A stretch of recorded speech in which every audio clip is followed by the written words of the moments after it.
हम YouTube channel को subscribe करें और बेल के आइकन पर क्लिक करें। अस्सलाम वालेकुम मेंबर्स, मेरा नाम अनम उमैर है। मैं डॉक्टरेट हूँ क्लिनिकल न्यूट्रिशन में और सर्टिफाइड पीडियाट्रिक न्यूट्रिशनिस्ट हूँ। और मैं आज आप लोगों के साथ जिस टॉपिक पर आई हूँ वो टॉपिक बेसिकली सीड साइकिलिंग के ऊपर है। अमूमन बहुत सारी औरतों को PCOS होता है या उनके हार्मोन्स इम्बैलेंसिंग की वजह से उनके पीरियड्स पे इशू हो रहा होता है। तो सीड साइकिलिंग एक बहुत ही इफ़ेक्टिव रेमेडीज़ हैं जो कि एशिया में और even in the middle east इसको फॉलो किया जा रहा है। और किस तरीके से इसको फॉलो करते हैं ये मैं आज आपको एक्सप्लेन करूँगी कि डे 1 टू डे 14 या डे 14 पे किस तरीके से इसको फॉलो आउट करना है। बेसिकली जब अगर किसी को PCOS है तो उसकी डाइटरी गाइडलाइंस भी होती हैं जो उन्हें फॉलो आउट करना पड़ता है, जिसमें रिस्ट्रिक्ट करनी पड़ती है हमें कुछ चीज़ों को, जैसे कि फैटी, ऑयली, फ्राइड चीज़ें, फ्रूट्स एंड वेजिटेबल की कंजप्शन बढ़ानी पड़ती है।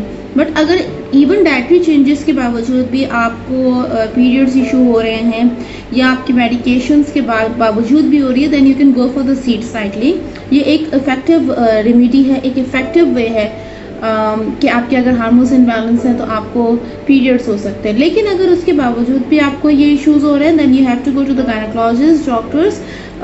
ट्रीटमेंट्स होती हैं जिसकी बात वो फिर देखते हैं। अच्छा, सीड साइकिलिंग होता क्या है? बेसिकली ये एक प्रैक्टिस होती है सीड्स को, जिसमें हम flax seeds, pumpkin seeds, sunflower seeds और सिनम सीड्स को हम यूज़ करते हैं।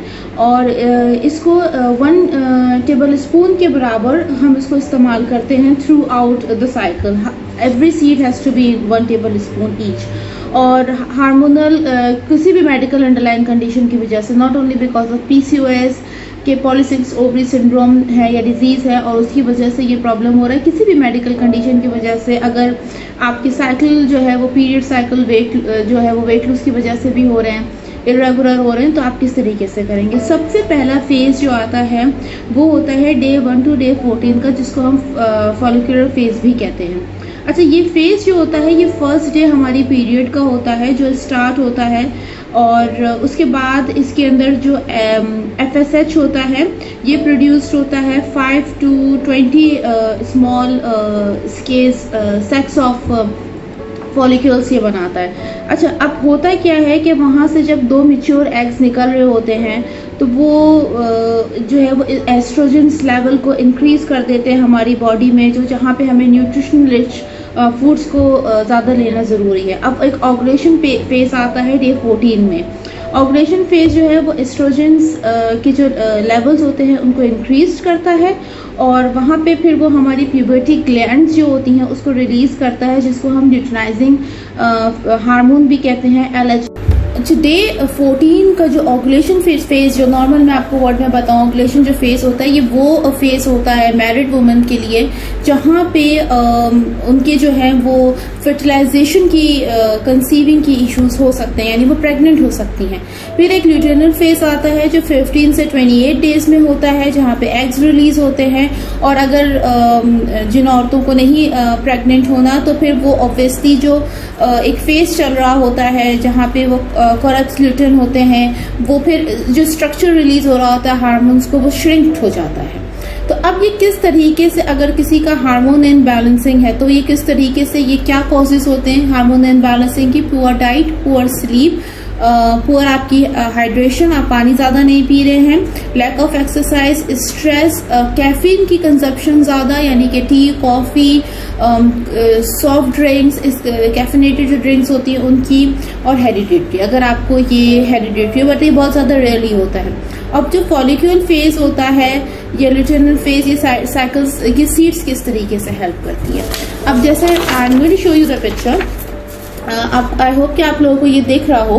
अच्छा, देखिए, डे 1 में जो है जो फॉलिकुलर फेज होता है, जो हमारा जहाँ पे एस्ट्रोजन बूस्ट होता है, हम फ्लैक्स सीड्स 1 टेबल स्पून लेंगे और पम्पकिन सीड 1 टेबल स्पून लेंगे। इसको फ्रेशली ग्राउंड कर लेंगे और फिर उसके बाद हम इसको यूज करेंगे। उसके बाद हमारा नेक्स्ट फेज जो आता है वो हमारा आता है ल्यूटेनल फेज का, जो डे 15 का होता है, जो नेक्स्ट हमारे पीरियड्स में इंक्लूड होता है। उस वहाँ पे हम 1 table spoon of synonym seeds इस्तेमाल करेंगे और फिर हम 1 table spoon of sunflower seeds इस्तेमाल करेंगे। उसको भी अच्छे से ग्राउंड करके रॉ भी ले सकते हैं या चाहें तो किसी भी चीज़ के साथ आप उसे कंज्यूम कर सकते हैं। अच्छा, ये याद रखिएगा कि जो डे 1 होगा वो फर्स्ट डे हमारी पीरियड का होगा और वहाँ पे हम अपनी साइकिल्स को जो है वो ये रिपीट होगी अंटिल जब तक आप ये रिपीट करेंगे, जिसमें हम फ्लैक्स सीड्स या पम्पकिन सीड्स को इस्तेमाल करेंगे जब तक हमारे पीरियड्स नहीं आ जाते।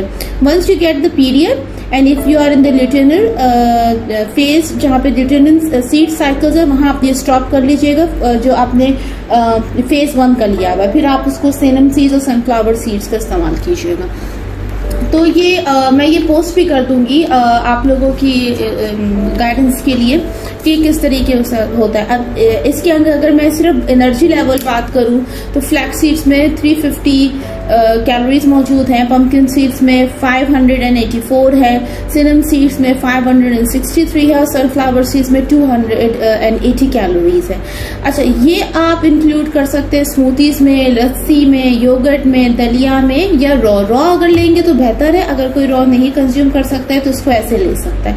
सो ये एक नॉर्मल सी सीड साइक्लिंग की रेमेडीज है, but that does not mean कि अगर किसी को नहीं हो रहा तो उसको जो है वो इसको कंटिन्यू करे। अगर आपको 1 मंथ या 2 मंथ्स के अंदर रिजल्ट नहीं मिल रहा, you need to go to the doctor. आपने कंसल्टेशन करना उनसे बहुत जरूरी है कि कोई और अंडरलाइन मेडिकल कंडीशंस हो सकती हैं। अगर आपको ड्यूरिंग जो आपका डे 1 का फेज है, अगर आपको पीरियड्स आ रहे हैं आपके ओव्यूलेशन टाइम पे, जब आप जो है जहाँ पे आप सनफ्लावर सीड्स और सिनम सीड्स का इस्तेमाल कर रहे हैं और आपको उसके दौरान स्पॉटिंग हो रही है, ब्लीडिंग हो रही है, देन स्टॉप कंज्यूमिंग इट। और हमेशा जैसे मैंने 1 टेबल स्पून बोला है, लेकिन अगर कोई नए लोग इसको इस्तेमाल कर रहे हैं तो वो ½ टेबल स्पून से इस्तेमाल करना स्टार्ट कर सकते हैं। Do not exceed the quantity, 1 table spoon से ज्यादा नहीं करना है, फ्रेशली ग्राइंड करके यूज करना है। अगर किसी को ये मेथड नहीं समझ में आया है वो मुझसे कंसल्टेशन पे ये पूछ सकता है। दे मेक अ पोस्ट और मॉडरेटर्स मुझे पोस्ट कर देंगे तो मैं आपको वहाँ पे बेहतर एक्सप्लेन कर दूंगी। Thank you for listening and thank you for your time. हम YouTube चैनल को सब्सक्राइब करें और बेल के आइकन पर क्लिक करें। अभी मरहम ऐप डाउनलोड करें और किसी भी मसले के लिए 2000 से ज्यादा स्पेशलिस्ट डॉक्टर से ऑनलाइन ऑडियो या वीडियो कॉल के जरिए बात करें।